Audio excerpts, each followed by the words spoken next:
ரெட்மிலேருந்து note 14 bro மற்றும் note 14 Pro plus 5G அப்படிங்கிற ரெண்டு புது 5G ஸ்மார்ட் போனை இந்தியாவில் லான்ச் பண்றதா இருக்காங்க. இந்த ரெண்டு போன்ல என்னெல்லாம் வித்தியாசம் இருக்கு, மேலும் என்னெல்லாம் அப்கிரேட் பண்ணியிருக்காங்க முதற்கொண்டு எல்லாத்தையும் டீட்டெயிலாக இந்த வீடியோவில் பார்க்கலாம். ஸோ வீடியோக்குள்ள போக முன்னாடி சேனல் சப்ஸ்கிரைப் பண்ணிருங்க. அப்படி உங்க ஃப்ரெண்ட்ஸ் மற்றும் ஃபேமிலிஸ்க்கு மறக்காம இந்த வீடியோ ஷேர் பண்ணிவிடுங்க, அவங்களுக்கும் ஹெல்ப்ஃபுல்லாக இருக்கும். முதல்ல இந்த ரெட்மியோட நோட் 14 ப்ரோ மற்றும் நோட் 14 ப்ரோ பிளஸ் ரெண்டு போனோட பாக்ஸ் ஓபன் பண்ணும்போது என்ன விஷயங்கள் கிடைக்குங்கிறத பார்க்கலாம். அதன்படி பார்க்கும்போது ஒரு ப்ரொடெக்டிவ் கேஸ் வந்து தராங்க, பிளாக் கலர்ல மேட் ஃபினிஷிங்ல கொடுத்துருக்காங்க. இது போக USB type C cable, SIM ejector டூலும் சில பேப்பர் ஒர்க்ஸும் தராங்க. இது போக நமக்கு இந்த போன்ல சார்ஜரும் தராங்க. சார்ஜர் அப்படின்னு பார்க்கும்போது நமக்கு வந்து ரெட்மியோட நோட் 14 ப்ரோ பிளஸ் வாங்கினீங்கன்னா நமக்கு வந்து 90 வாட்கான சார்ஜர் வருது. அதுவே ரெட்மியோட நோட் 14 ப்ரோ வாங்கினீங்கன்னா நமக்கு வந்து 45 வாட்கான ஃபாஸ்ட் சார்ஜர் வருது. ரெட்மி இந்த ரெண்டு போனோட பில்டையும் அப்கிரேட் பண்ணியிருக்காங்க. அதுபடி பார்க்கும்போது இந்த போனை கிங் காங் ஆர்கிடெக்சர் அப்படின்னு சொல்லியிருக்காங்க. ஸோ அவ்வளோ கூட ஸ்ட்ராங்கா இருக்கும் அப்படிங்கிற மென்ஷன் பண்ணியிருக்காங்க. குறிப்பா சொல்ல கேட்டீங்கன்னா IP66 மற்றும் IP68 டபுள் ரேட்டிங் கொடுத்திருக்காங்க. அதனால வாட்டர் மற்றும் டஸ்ட் ரெசிஸ்டன்ஸாக வர்றது மட்டும் இல்லாம இந்த ரெண்டு போனையும் வந்து தண்ணி கடியில் 2 மீட்டர் ஆழத்தில் வச்சு 24 மணி நேரம் டெஸ்ட் பண்ணதா சொல்றாங்க. அப்படி இருந்து வந்து போன் ஒர்க் ஆச்சு அப்படிங்கிற மென்ஷன் பண்ணியிருக்காங்க. மற்றபடியா ரெட்மியோட நோட் 14 ப்ரோ பிளஸ் வாங்கினீங்கன்னா நமக்கு வந்து போனோட back side Corning gold glass 7i அப்படிங்கிற ப்ரொடெக்ஷன் போனோட பேக் சைடுல தராங்க. ஃப்ரண்ட்லயுமே நமக்கு ரெண்டு போன்லயும் வந்து கார்னிங் கோல்ட் கிளாஸோட விக்டர்ஸ் 2 ப்ரொடெக்ஷன் கொடுத்துருக்காங்க. அது மட்டும் இல்லாம இந்த போனோட சைட்லாம் பார்த்துட்டீங்கன்னா நமக்கு வந்து கீழே விழுந்தாலும் உடையாத மாதிரி வடிவமைச்சிருக்கிறதா சொல்றாங்க. அது மட்டும் இல்லாம வெயிட் எல்லாம் தாங்கக்கூடிய மாதிரியாக டிசைன் வந்து வடிவமைச்சிருக்கிறதா சொல்றாங்க. குறிப்பா சொன்ன கேட்டீங்கன்னா நமக்கு இந்த ரெட்மியோட நோட் 14 ப்ரோ பிளஸ் வாங்கிட்டீங்கன்னா 5 ஸ்டார் ரேட்டிங் வந்து ப்ரொடெக்ஷனுக்காக கொடுத்திருக்கிறதா சொல்றாங்க. அதனால போன் வந்து அந்த அளவுக்கு ஈஸியாக உடையாது. அது மட்டும் இல்லாம போன் தண்ணி பட்டாலும் பிரச்சனை இருக்காது. ஆனா அதுல நோட் பண்ண வேண்டிய விஷயம் என்ன கேட்டீங்கன்னா ரெட்மியோட நோட் 14 ப்ரோ வாங்குனீங்கன்னா அந்த போனோட பேக் சைடு கொரில்லா கிளாஸ் இருக்காது. இது ஒரே ஒரு வித்தியாசம் வருது. மற்றபடி இந்த போன்லயுமே நமக்கு வந்து வாட்டர் ரெசிஸ்டன்ஸ் மாதிரியான ப்ரொடெக்ஷன் கொடுக்குறாங்க. அடுத்ததாக ரெண்டு போனோட டிஸ்பிளே பத்தி பார்க்கலாம். போன வருடம் லான்ச் ஆன ரெட்மி நோட் 13 சீரிஸ் பார்த்துட்டீங்கன்னா நமக்கு வந்து இந்த ரெண்டு போன்லயும் வந்து டிஸ்பிளே வித்தியாசப்பட்டுச்சு. ஆனா இந்த தடவை ஒரே டிஸ்பிளே காமனான டிஸ்பிளே தான் கொடுத்திருக்காங்க. அதாவது ரெட்மியோட நோட் 14 ப்ரோ மற்றும் ரெட்மியோட நோட் 14 ப்ரோ பிளஸ் ரெண்டு போன்லயுமே ஒரு 6.67 இன்ச்க்கான 1.5K OLED டிஸ்பிளே கொடுக்குறாங்க. இந்த டிஸ்பிளே 120 ஹெர்ட்ஸ்க்கான ரெஃப்ரெஷ் ரேட், 240 ஹெர்ட்ஸ்க்கான டச் சாம்பிளிங், 2560 ஹெர்ட்ஸ்க்கான instant touch sampling, 3000 nits peak brightness, 1920 ஹெர்ட்ஸ்க்கான high frequency PWM dimming support, Dolby Vision HDR10+ மாதிரியான சப்போர்ட் கொடுக்குறாங்க. அது மட்டும் இல்லாம ரெண்டு போனோட டிஸ்பிளேலயும் நமக்கு வந்து ப்ரொடெக்ஷனுக்காக கார்னிங் கோல்ட் கிளாஸோட விக்டர்ஸ் 2 கிளாஸ் வந்து கொடுக்குறாங்க. ஸோ ரொம்ப ஹார்டான கிளாஸ், அவ்வளவு ஈஸியாக வந்து எந்த ஒரு கீரலும் வராது. இது இப்போ வெட்டச் டெக்னாலஜி மட்டும் இருக்கிறது இல்லாம இந்த டிஸ்பிளேயோட எட்ஜஸ் ரெண்டுலயுமே வந்து கர்வ் பண்ணி வச்சிருக்காங்க. போன வருடம் ரெட்மியோட நோட் 13 ப்ரோ எடுத்துட்டீங்கன்னா நமக்கு வந்து ஃபிளாட் டிஸ்பிளே கொடுத்திருந்தாங்க. ஆனா இந்த வருடம் ரெண்டு போனுக்குமே, அதாவது நோட் 14 ப்ரோ மற்றும் நோட் 14 ப்ரோ பிளஸ் ரெண்டுலயும் வந்து கர்வ் டிஸ்பிளே சைடுல வருது. பார்க்கிறதுக்கு நல்லாவே இருக்கு. இன் டிஸ்பிளே ஃபிங்கர் பிரிண்ட் ஸ்கேனரும் இந்த டிஸ்பிளேல கொடுக்குறாங்க. ஸோ டிஸ்பிளே ஒரு அவுட்ஸ்டாண்டிங்கான டிஸ்பிளே கொடுத்திருக்காங்க. குறிப்பா சொல்ல கேட்டீங்கன்னா மீடியா கன்செப்ஷன், இந்த மூவிஸ் அது போக HDR வீடியோஸ்லாம் பார்க்கறதுக்கு நல்லாவே இருக்கும். HDR வீடியோ சப்போர்ட்டும் இருக்கு. அது மட்டும் இல்லாமல் நமக்கு வந்து கேம்ஸ் விளையாடும் போது கொண்டு எல்லா விஷயத்துக்கும் இந்த டிஸ்பிளே அவுட்ஸ்டாண்டிங்காக இருக்கும். அடுத்ததாக இந்த போனோட ப்ராசர் பத்தி பார்க்கலாம். ஸோ ப்ராசர் அப்படின்னு பார்க்கும்போது ரெண்டு போன்லையும் வந்து ப்ராசர் வித்தியாசப்படுது. ரெட்மியோட நோட் 14 ப்ரோ எடுத்துட்டீங்கன்னா மீடியாடெக்கோட டிமென்சிட்டி 7300 அல்ட்ரா அப்படிங்கிற சிப்செட் வந்து பயன்படுத்துறாங்க. இந்த ப்ராசர் போன வருடம் நமக்கு ரெட்மியோட நோட் 13 ப்ரோ பிளஸ்ல பயன்படுத்தப்பட்ட சிப்பை இந்த தடவை ரெட்மியோட நோட் 14 ப்ரோல பயன்படுத்துறாங்க.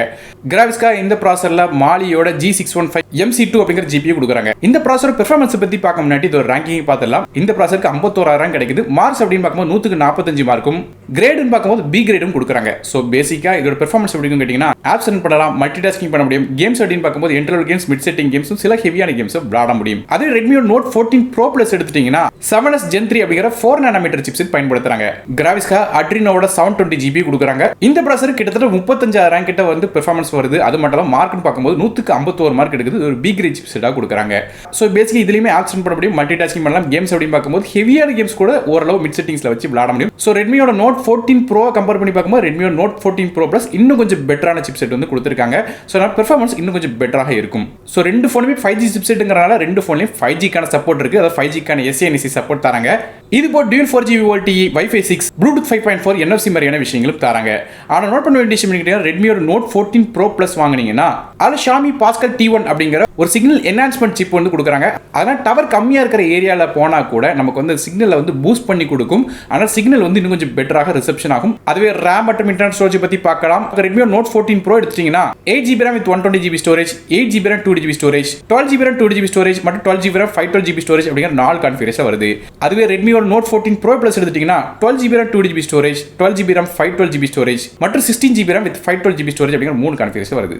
ரேம் வெர்ஷனை பொறுத்து நமக்கு ரெட்மியோட நோட் 14 ப்ரோல LPDDR4 RAM பயன்படுத்துறாங்க. ஸ்டோரேஜ் UFS 2.2 தான் வருது. ஆனா இங்க ரெட்மியோட நோட் 14 ப்ரோ பிளஸ்ல பார்த்துட்டீங்கன்னா நமக்கு ரேம் வெர்ஷன் கொஞ்சம் மாறுது. அதபடி பார்க்கும்போது 12GB RAM கான்ஃபிகரேஷன் வாங்குனீங்கன்னா LPDDR4S ரேமும் ஸ்டோரேஜ் வந்து UFS 2.2 தான் கொடுக்குறாங்க. அதே 16GB RAM with 512GB storage அப்படிங்கிற டாப் அண்ட் ஸ்டோரேஜ் வாங்கினீங்கன்னா நமக்கு அதில் LPDDR5X RAM பயன்படுத்துறாங்க.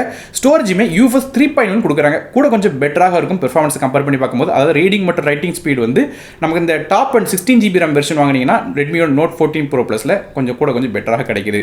மற்றபடி இந்த ஃபோனோட OS அப்படின்னு பார்க்கும்போது Android 14 பேஸ் பண்ண ஹைப்பர் OSல ரன் ஆகுது. மைக்ரோ SD கார்டுக்கான சப்போர்ட் கிடையாது, ஆனால் dual SIM ஸ்லாட் சப்போர்ட் இருக்கு. அடுத்ததாக கேமராஸ் பற்றி பார்க்கலாம். போன வருடம் நமக்கு Redmi Note 13 மற்றும் Note 13 Pro ரெண்டுலையுமே வந்து 200 மெகாபிக்சலுக்கான சாம்சங் சென்சர் கொடுத்துருந்தாங்க. ஆனால் இந்த தடவை அதை கட் பண்ணிட்டு ரெண்டு ஃபோன்லையும் வேற கேமரா கொடுத்துருக்காங்க. அதில் நமக்கு இந்த Redmi Note 14 Pro Plusல கூட கொஞ்சம் பெட்டராக கேமரா கிடைக்குது. Redmi Note 14 Pro எடுத்துட்டீங்கன்னா ஃபோனோட பேக் சைட் 3 கேமரா தராங்க. மொதல் கேமரா 50 மெகாபிக்சலுக்கான சோனியோட LYT600 அப்படிங்கிற சென்சர் கொடுக்குறாங்க. இது f1.5 ஆப்பர்ச்சர்ல வருது. ரெண்டாவதாக ஒரு 8 மெகாபிக்சலுக்கான அல்ட்ராவைட் சென்சர் கொடுக்குறாங்க. இது சோனியோட IMX355 அப்படிங்கிற சென்சர் கொடுத்துருக்காங்க. f2.2 ஆப்பர்ச்சர்ல வருது. மூணாவதாக 2 மெகாபிக்சலுக்கான மேக்ரோ லென்ஸ் கொடுக்குறாங்க.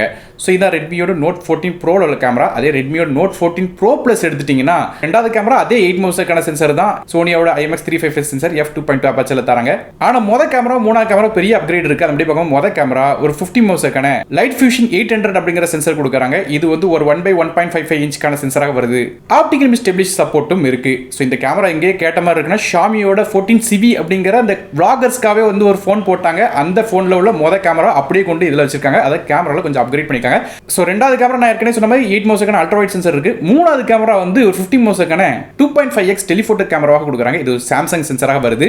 இதே கேமரா நமக்கு வந்து 5x வரையும் வந்து வீடியோ வந்து ஜூம் பண்ணி போட்டோஸ் வந்து எடுக்க முடியும். அதாவது லாஸ்ட்லெஸ் ஜூம் சப்போர்ட் தராங்க. இது இப்போ க்ளோஸ் அப் ஷாட்ஸும் இதே கேமராவால் எடுக்க முடியும் அப்படிங்கிற மென்ஷன் பண்ணிருக்காங்க. மேலும் பிரைமரி கேமரா எடுத்துட்டீங்கன்னா நமக்கு வந்து 4K வீடியோ 30 ஃப்ரேம் பர் செகண்ட்ல கேப்சர் பண்ணலாம். அதே செல்ஃபி கேமரா அப்படின்னு பார்க்கும்போது ரெண்டு ஃபோன்லையுமே 20 மெகாபிக்சலுக்கான ஆம்னிஷனோட OV20B அப்படிங்கிற சென்சர் கொடுக்குறாங்க.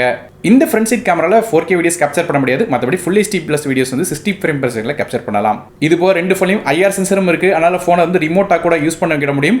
அதுவே ஆடியோ அப்படின்னு பார்க்கும்போது ரெண்டு ஃபோன்லையும் USB Type C ஆடியோ தராங்க. ஸ்டீரியோ ஸ்பீக்கர்ஸ் மற்றும் டால்பி அட்மாஸோட சப்போர்ட்டோட வருது. ஃபோனோட வெயிட் அப்படின்னு பார்க்கும்போது நமக்கு Redmi Note 14 Pro எடுத்துட்டீங்கன்னா 190 கிராம் வருது. அதே Redmi Note 14 Pro Plus எடுத்துட்டீங்கன்னா 210.8 கிராம் வருது. அடுத்ததாக ரெண்டு ஃபோனோட பேட்டரிஸ் பத்தி பார்க்கலாம். ரெண்டு ஃபோன்லையுமே வந்து பேட்டரியோட டெக்னாலஜி அப்கிரேட் பண்ணிருக்கா சொல்றாங்க. அதன்படி பார்க்கும்போது Redmi Note 14 Proல வந்து ஒரு 5500 mAh சாலிட் எலக்ட்ரோலைட் பேட்டரி கொடுக்கறதா சொல்றாங்க. இந்த பேட்டரி சார்ஜ் பண்றதுக்கு 44 வாட்க்கான ஃபாஸ்ட் சார்ஜிங் சப்போர்ட் தராங்க.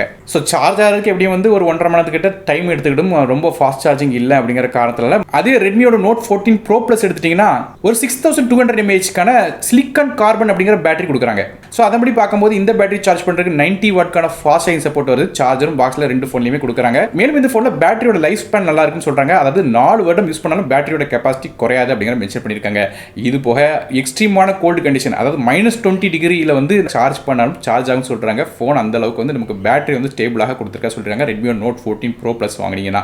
அடுத்ததாக ஃபோனோட கலர்ஸ் பத்தி பார்க்கலாம். நமக்கு Redmi Note 14 Pro எடுத்துக்கிட்டீங்கன்னா இந்த ட்வைலைட் பர்பிள் அப்படிங்கிற கலர்ஸ் வாங்கும்போது மட்டும் அதோட ஃப்ளக்ஸ் லெதர் ஃபினிஷிங்ல தராங்க. பார்க்கிறதுக்கு ஒரு டியூல் டோன் கிராஸ் டிசைனாக கொடுத்திருக்காங்க. அதே பேந்தம் ப்ளூ அப்படிங்கிற கலர்ஸ் பார்த்தீங்கன்னா அதுலயுமே டியூல் கிராஸ் டிசைன் கொடுக்குறாங்க. மற்றபடி மிரர் போர்ஸ்லின் மற்றும் மிட்நைட் பிளாக் அப்படிங்கிற கலர்ஸ் வாங்கினீங்கன்னா நமக்கு Redmi Note 14 Pro Plus மாதிரியே ஃபோனோட பேக் சைட் கிளாஸ்ல கொடுத்திருக்காங்க. அதே Redmi Note 14 Pro Plus colours எடுத்துக்கிட்டீங்கன்னா sandstar green, mirror porcelain white, midnight black அப்படிங்கிற 3 கலர்ஸ்ல வருது. இதுல ஏற்கனவே சொன்னமே இந்த கார்னிங் உள்ள கிளாஸ் 7i ப்ரொடெக்ஷன் தராங்க. கடைசியா விலையை பத்தி பார்க்கலாம். சைனால லான்ச் பண்ண விலையை வச்சு பார்க்கும்போது Redmi Note 14 Proவோட விலை 17870 அப்படிங்கிற பிரைசிங்ல இருந்து ஆரம்பிச்சு அப்படியே top and 12GB RAM 512GB ஸ்டோரேஜோட விலை வந்து பார்த்துட்டீங்கன்னா 24000 ரூபாய் கிட்ட வந்து பிரைசிங் வருது. ஸோ இந்தியா லான்ச் பண்ணும்போது இது வந்து 30000 ரூபாய் செக்மெண்ட்டுக்கு கீழே வர்றதுக்கான வாய்ப்பு இருக்கு. அதாவது நான் சொல்றது ஸ்டார்டிங் வேரியன்ட்டே 25000 ரூபாய்க்கு மேல இருந்து 30000 ரூபாய்க்குள்ள வரும்னு சொல்லி எதிர்பார்க்கலாம். அதே Redmi Note 14 Pro Plus எடுத்துக்கிட்டீங்கன்னா சைனால இதோட ஸ்டார்டிங் விலை 23800 ரூபாய் அப்படிங்கிற பிரைசிங்ல ஆரம்பிச்சு அப்படி 28600 அப்படிங்கிற பிரைசிங் வரையும் போகுது. ஸோ இந்தியாவில் எப்படி பார்த்தாலும் இந்த போனோட பிரைசிங் 30000 ரூபாய்க்கு மேல தான் லான்ச் ஆகும்னு சொல்லி எதிர்பார்க்கலாம். ஸோ இந்த Note 13 சீரிஸை கம்பேர் பண்ணி பார்க்கும்போது 14 சீரிஸோட பிரைஸ் கூடுறதுக்கான வாய்ப்பு இருக்கதான் செய்யுது. சோ ஓவராலாக வந்து இந்த போன்ல என்னெல்லாம் விஷயங்கள் அப்கிரேட் பண்ணிருக்காங்க பாத்தீங்கன்னா டிஸ்ப்ளே வந்து ஒரு பெரிய அப்கிரேட் இருக்கு. நமக்கு வந்து Note 14 Proல அதாவது Pro Plusல உள்ள அதே டிஸ்ப்ளே கொடுத்திருக்காங்க. அதே சிப்செட் அதாவது ப்ராசஸர்லயுமே ரெண்டு போன்லயும் அப்கிரேட் கொடுத்திருக்காங்க. RAM இன்டர் ஸ்டோரேஜ் மட்டும் சொதப்பிச்சிருக்காங்க. நான் ஏற்கனவே சொன்ன இந்த ஸ்டோரேஜ் டெக் வந்து டாப் எண்டுக்கு மட்டும் UFS 3.1 கொடுத்திருக்காங்க. அதே கேமரா அப்படி பார்த்தீங்கன்னா Redmi Note 13 Pro Plus 200 மெகாபிக்சலுக்கான primary camera இருந்துச்சு. அதை தூக்கிட்டு ரெண்டு போன்லயுமே வந்து 50 மெகாபிக்சலுக்கான கேமராஸ் வேற பிராண்ட்ல இருந்து கொடுத்திருக்காங்க. சோ ரெசல்யூஷன் கொஞ்சம் கம்மியாகுது. ஆனா கண்டிப்பாக பெர்ஃபார்மன்ஸ் நல்லா இருக்கும். இப்போ டெலிஃபோட்டோ சென்சர்லயும் குட்டி அப்கிரேட் இருக்கு. மற்றபடியாக ரெட்மி நோட் 14 ப்ரோ ப்ளஸ்ல பேட்டரிஸ் வந்து ஒரு பெரிய அப்கிரேட் பண்ணியிருக்காங்க. ஸோ இதே மாதிரியாக அப்கிரேட்ஸ் வந்து இருக்கு இந்த ஃபோனில். மற்றபடி நெகட்டிவ்ஸ்னு எடுத்துக்கிட்டிங்கன்னா நமக்கு வந்து யூஎஸ் 2.2 வந்து இந்த ரெண்டு ஃபோன்லையும் கொடுத்துருக்காங்க. நமக்கு நோட் 14 எடுத்துக்கிட்டிங்கன்னா நமக்கு வந்து எல்லா வேரியண்ட்லையும் 2.2 தான் வருது. அதே நோட் 14 ப்ரோ ப்ளஸ் எடுத்துக்கிட்டிங்கன்னா டாப் அண்ட் தவிர மற்ற ரெண்டு வேரியண்ட்லையும் வந்து யூஎஸ் 2.2 ஸ்டோரேஜ் தான் கொடுத்துருக்காங்க. இது ஒரு குட்டி நெகட்டிவ். மற்றபடியாக பெருசாக நெகட்டிவ்ஸ் சொல்கிற அளவுக்கு ஒரு விஷயமும் இல்லை. ஃபோன் வந்து கண்டிப்பாக டீசென்ட்டாக பெர்ஃபார்ம் பண்ண, குறிப்பாக வந்து டிஸ்பிளேல அப்கிரேட் மாதிரியான விஷயங்கள்லாம் பாசிட்டிவான விஷயங்களாக இருக்குது. ஸோ இந்த ரெண்டு ஃபோனும் இந்தியா லான்ச் ஆகும்போது ஒரு பை லிங்க்ஸ் டிஸ்கிரிப்ஷனில் கொடுக்குறேன், மறக்காம செக் பண்ணி பாருங்க. ஸோ நீங்கள் இந்த ரெட்மி நோட் 14 ப்ரோ மற்றும் நோட் 14 ப்ரோ ப்ளஸ் ரெண்டு ஃபோனை பற்றி என்ன நினைக்கிங்க அப்படிங்கிற கீழே கமெண்ட் செக்ஷன் மென்ஷன் பண்ணுங்க. அது மட்டும் இல்லாமல் இந்த வீடியோ பிடிச்சிருந்துச்சுன்னா மறக்காம லைக் பண்ணுங்க, உங்கள் ஃப்ரெண்ட்ஸ் மற்றும் ஃபேமிலிஸ்க்கும் ஷேர் பண்ணி விடுங்க, அவங்களும் இந்த ஃபோனை பற்றி தெரிஞ்சுக்கிடுவாங்க. நான் அருண் டெக் இன் தமிழுக்காக மற்றொரு வீடியோ சந்திக்கிறேன். நன்றி, வணக்கம்.